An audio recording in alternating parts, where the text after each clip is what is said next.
आज आपण करणार आहोत कोकणात केला जाणारा पारंपरिक पदार्थ उकड। उकड करायला अर्धी वाटी तांदळाचे पीठ घेतले, त्यात 3 वाट्या ताक मिक्स केले। ताक थोडं थोडं मिक्स करावं म्हणजे गुठळ्या होत नाहीत।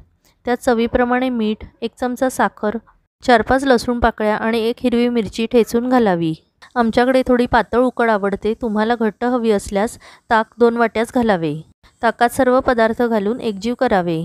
आता फोडणीसाठी एका कढईमध्ये 1 टेबलस्पून तेल तापलं की अर्धा चमचा मोहरी, पाव चमचा हिंग, पाव चमचा हळद, 8 ते 10 कढीपत्त्याची पानं बारीक तुकडे करून घालावी।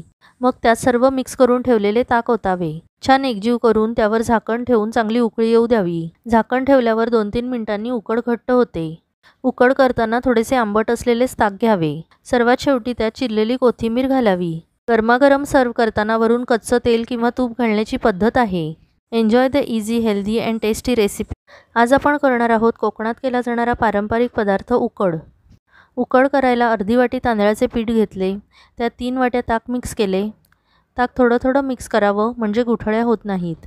त्यात चवीप्रमाणे मीठ, 1 चमचा साखर, 4-5 लसूण पाकळ्या आणि 1 हिरवी मिरची ठेचून घालावी। आमच्याकडे थोडी पातळ उकड आवडते, तुम्हाला घट्ट हवी असल्यास ताक 2 वाट्याच घालावे। ताकात सर्व पदार्थ घालून एकजीव करावे। आता फोडणीसाठी एका कढईमध्ये 1 टेबलस्पून तेल तापलं की अर्धा चमचा मोहरी, पाव चमचा हिंग, पाव चमचा हळद, 8 ते 10 कढीपत्त्याची पानं बारीक तुकडे करून घालावी। मग त्यात सर्व मिक्स करून ठेवलेले ताक ओतावे। छान एकजीव करून त्यावर झाकण ठेवून चांगली उकळी येऊ द्यावी। झाकण ठेवल्यावर 2-3 मिनिटांनी उकड घट्ट होते। उकड करताना थोडेसे आंबट असलेलेच ताक घ्यावे। सर्वात शेवटी त्यात चिरलेली कोथिंबीर घालावी। गरमागरम सर्व करताना वरून कच्चं तेल किंवा तूप घालण्याची पद्धत आहे। Enjoy the easy, healthy and tasty recipe.